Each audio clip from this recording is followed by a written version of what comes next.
Hello students, welcome to the अग्निज online classes. और आज की क्लास में हम आगे बढ़ाएंगे क्लास 12 बिजनेस स्टडीज़ का चैप्टर फाइनेंशियल मैनेजमेंट।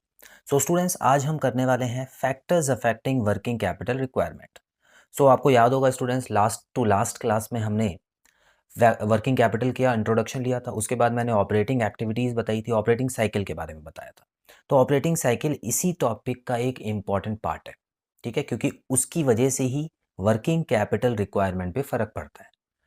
तो स्टूडेंट्स, आज हम पढ़ने वाले हैं factors affecting working capital requirement. कौन सी चीज़ें ऐसी हैं जो असर डालती हैं आपके वर्किंग कैपिटल रिक्वायरमेंट पे। तो सबसे पहले स्टूडेंट्स, आपको ये बता दूं कि कोई भी नया टॉपिक नहीं है इसमें से। जो अभी तक कैपिटल के रिक्वायरमेंट में टॉपिक थे ना, वही सारे रिपीटेड है। तो कुछ नया याद नहीं करना आपको। जैसे कि यहाँ पे आप देखें, नेचर ऑफ बिजनेस।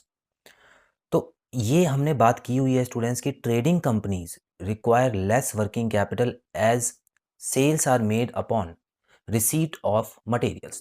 तो ट्रेडिंग कंपनीज कौन सी होती हैं स्टूडेंट्स? ये वो कंपनीज होती हैं जो कहीं से सामान खरीदती है और वही उसी सामान को कहीं और बेच देती हैं। सेम टू सेम, कुछ कोई बदलाव नहीं करेंगी, बस सामान कहीं और बिक जाएगा, तो ट्रेडिंग कंपनी होती है। तो जाहिर सी बात है, इनका ऑपरेटिंग साइकिल बहुत कम होती है।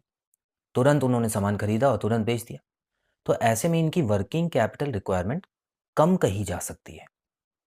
Service firms also needs less working capital as they don't have to maintain inventory. कोई भी सर्विस फर्म होती है स्टूडेंट्स, तो उनको भी कोई गुड्स लेने की ज़रूरत नहीं होती है, ठीक है। तो गुड्स बेचते नहीं हैं वो। अगर सर्विस दे भी रहे हैं तो हो सकता है कि एक दो मशीन्स उनके पास हों। फॉर एग्जांपल, आप एसी सर्विसेज की बात कर लीजिए। जब एसी सर्विस करने वाले आते हैं तो वो कुछ इक्विपमेंट्स अपने लिए अपने साथ लेके आते हैं। तो उसमें तो पैसा खर्च हुआ होगा, लेकिन ऐसा तो नहीं है ना वो बेचना पड़ेगा उनको। तो आपको वो सिर्फ सर्विस देके चले जाते हैं। तो ज़्यादा आपको बार बार कोई सामान खरीदने की ज़रूरत नहीं होती है। तो इसी वजह से यहाँ पर भी वर्किंग कैपिटल जो है वो कम लगती है स्टूडेंट्स। मैन्युफैक्चरिंग कंपनीज़ के बारे में बात करते हैं। तो मैन्युफैक्चरिंग कंपनीज़ की जो वर्किंग कैपिटल है सबसे ज़्यादा होती है, क्योंकि इनको बार बार सामान बनाना होता है, रॉ मटेरियल खरीदना होता है और उसके बाद उसको फिनिश गुड्स में बदलना होता है। तो इसके बीच जो टाइम गैप होता है, उसको पूरा करने के लिए स्टूडेंट्स वर्किंग कैपिटल रिक्वायरमेंट ज़्यादा होती है, ठीक है। अगले पॉइंट पे चलते हैं स्टूडेंट्स, स्केल ऑफ ऑपरेशन। अब इसमें क्या है स्टूडेंट्स, देखिए, स्केल जब भी आ जाए तो समझ लेना कि कितना कितना बड़ा बिजनेस है, कितने बड़े लेवल पे काम कर रहा है। तो जाहिर सी बात है, अगर लार्ज स्केल पे आपको काम करना है तो वर्किंग कैपिटल ज़्यादा लगेगी, क्योंकि आपको इन्वेंट्री लेवल भी खरीदना होगा और उसके अलावा डेटर्स भी आपको ऐसे रखने हैं। डेटर्स मतलब आपको लोगों को उधार पे सामान ज़्यादा देना होगा ताकि आपका बिजनेस बढ़ सके, ठीक है। आर हाई, तो यहाँ पे सिर्फ लार्ज स्केल ऑपरेशन लिखा है, इसका मतलब ये नहीं है कि इतना ही point.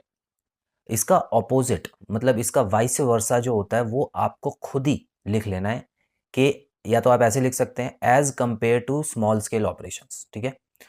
Large scale operation requires more working capital as compare to small scale operations. ये भी लिख सकते हैं या स्मॉल स्केल का अलग से पॉइंट भी लिखेंगे, लेकिन कंप्लीट पॉइंट लिखना, ये मैंने आपको शॉर्ट में समझाया है। चलिए, बिजनेस साइकिल की भी बात कर लेते हैं। बिजनेस साइकिल बेसिकली यहाँ पर बूम पीरियड के हिसाब से स्टूडेंट देखिए, दो तरह के पीरियड आते हैं हर बिजनेस में। एक तो बूम पीरियड होता है जब उनका सेल ज़्यादा होती है। अब जैसे इंडिया में ही आप देख लीजिए कि जब फेस्टिवल शुरू होते हैं तो हर घर में कुछ ना कुछ सामान खरीदा जाता है, जिसकी वजह से सेलिंग तो ज़्यादा हो ही जाती है, तो उसको बोलते हैं बूम पीरियड। तो इस समय ज़्यादा डिमांड की वजह से वर्किंग कैपिटल ज़्यादा होनी चाहिए, क्योंकि डिमांड पूरी करनी है किसी भी हालत में। बीच में अगर आपने सप्लाई रोक दी तो वहाँ पर लोगों का भरोसा आपकी कंपनी से उठ सकता है।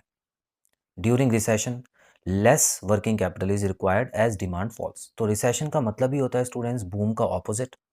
और ऐसे समय में क्या होता है कि लोग ज़्यादा सामान खरीदने निकलते नहीं हैं बाहर। कोई भी वजह हो सकती है, या तो सीज़न नहीं है, ठीक है, या तो कभी कभी मौसम भी ऐसा होता है। आपने देखा ही होगा कि गर्मियों में ज़्यादातर लोग बाहर जाने से बचते हैं। तो ऐसे में लंबा समय चल गया तो रिसेशन भी आ सकता है। तो ऐसे में कंपनी को वर्किंग कैपिटल की ज़्यादा ज़रूरत नहीं होती है, क्योंकि उनका सामान धीरे धीरे बिक रहा है, तो ज़्यादा सामान बनाने की ज़रूरत नहीं है। इतना क्लियर है? चलिए, अब फोर्थ पॉइंट की तरफ बढ़ रहे हैं, सीजनल फैक्टर्स। सीजनल फैक्टर्स भी वही है स्टूडेंट, जैसे कि इन पीक सीज़न, जब ज़्यादा अच्छा सीज़न चल रहा होता है तो वर्किंग कैपिटल जो है वो ज़्यादा चाहिए होती है, और इन लीन सीज़न वर्किंग कैपिटल कम चाहिए होती है, ठीक है। तो बड़े शॉर्ट शॉर्ट पॉइंट्स हैं, कुछ भी नया नहीं है।